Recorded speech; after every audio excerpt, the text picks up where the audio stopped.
Now, this year, obviously, things are a little bit different. We had the pandemic. 2021 is starting off here with a little bit of a bang, and so things aren't in person anymore.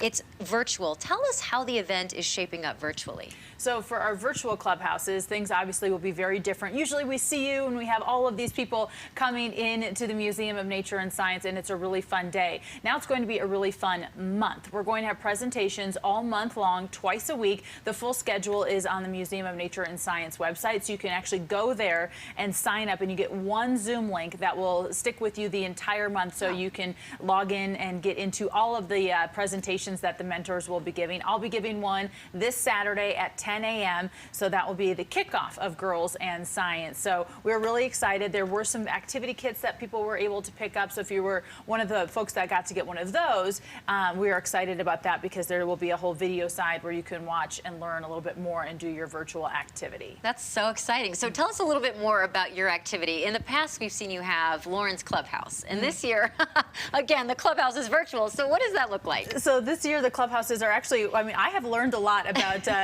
online education. The museum knows so much about this. This is what they do. So we actually created a Bitmoji classroom. So one side of the classroom will actually be our newsroom.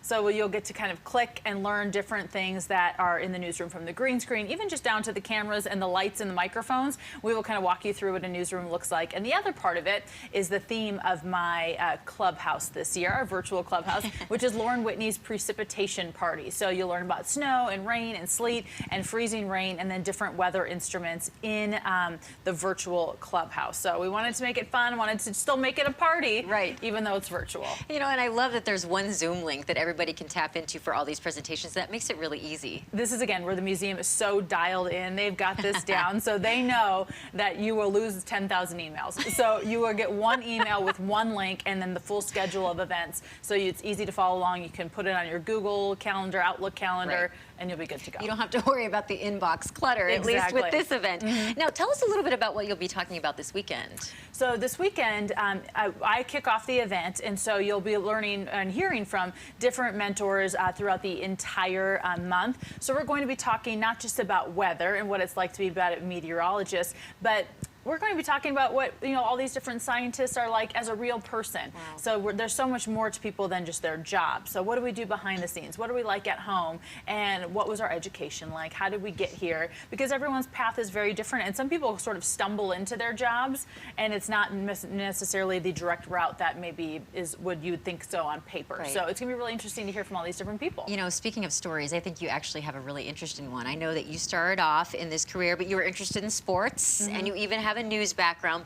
How did that parlay into science and being able to forecast and being a meteorologist? So when I started off in journalism school, I did want to go into sports. I wanted to be like Erin Andrews on ESPN, running around the sidelines and getting to do all of that. So I focused on sports in my journalism school, and then I got my first job in Grand Junction, Colorado, and they were like, you can be the anchor, but you also have to do the weather. And I thought, fake it till you make it. So I did, and I learned so much along the way, and thankfully I had a good mentor there who helped me out quite a bit. And then when I got the job here, I went back to school, and that's when I really learned so much. And Colorado is obviously a very difficult place to forecast, so it was kind of a little bit trial by fire as well in my early days, just learning so much kind of on the job, which a lot of folks do. You learn on the job, and then I went back to school to refine those skills.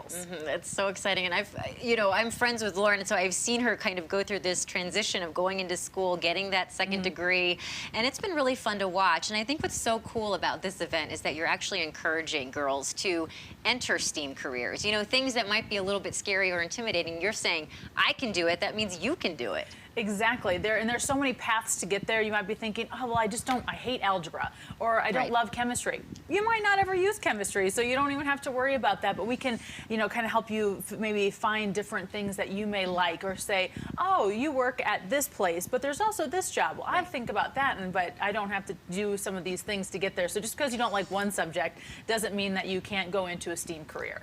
Now, let me ask you this. What is your favorite thing about being a meteorologist? So I one of the major things I love about being a meteorologist is it's sort of like a game every day. We do the same thing every day. We forecast every day. We're working on different weather things every day, but it's all different. So it's like a puzzle piece every day. We're trying to put the puzzle together to come up with our forecast. So it's fun and interesting, and it keeps you on your toes. And we're seeing a little video of you in action. I have to say, it's not easy, just as you pointed out, in Colorado, because you're dealing with snow, you're dealing with tornadoes on the eastern plains, you're dealing with all sorts of weather issues. Is there any part of you that thinks, oh my gosh, this is stressful? Or what would be your advice to people who maybe want to go into this? So there is, obviously, it's stressful, especially being on TV, because people will criticize you, or if you get a forecast wrong, then they, write you mean emails. But there are also people who are really, really nice. So it's not that way all the time. Right. But one of my favorite things is, interacting with people, and you get to learn so much. I mean, every day in the weather world, you are learning something new, because you try to remember did this happen the last time this kind of setup happened? What did we get out of this? And you can kind of look back and start to recognize some patterns and look at that stuff as well. So there are different things about your job. You don't just do the same thing every day. And if you are looking into going into a STEAM career, I would say try lots of different things out. Join different clubs at school and read some books, and maybe watch some YouTube things about different careers to see. There's so many different components to a job. For being on TV, that's actually the most minor part of my job, is being on TV. Isn't that so funny? And Yes. people don't associate that with your job, because you are on TV. Exactly. And with all due respect to your coworkers, you are the only woman in the weather department here at CBS 4. What would be your advice to other maybe women or young girls perhaps trying to break that glass ceiling in their own industry? I think finding friends who are similar to you, that are your girlfriends. So if you can find a good little girl tribe that is going to support you along the way, whether it's at your job or it's in your school clubs or an internship, find like-minded people and talk about it and learn about it and say, hey, did you see this really cool thing? Let me show you this.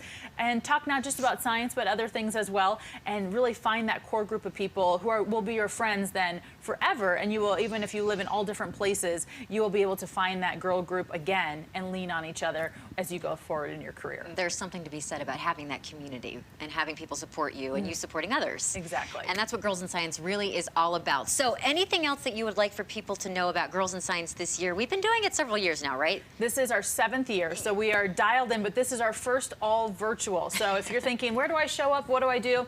There's nowhere to go this year but your own living room. So make sure that you are signing up at the Museum of Nature and Science on their website. They have all the details. I won't bore you with all of them here, because you'll click on it and have all the answers. But once you click in and dial into that Zoom, it's, again, the same Zoom link for the entire process, and there will be lots of great speakers along the way. I have to tell you, it sounds kind of enticing to be able to Zoom wearing your slippers. Maybe you have your dog next to you. You're just kind of relaxing in your own house. This can be actually really fun. Exactly. And the great part about this is, travel is inhibitive for people. So I know we've had people come from Telluride, from Craig and Grand Junction and Greeley, all over the state.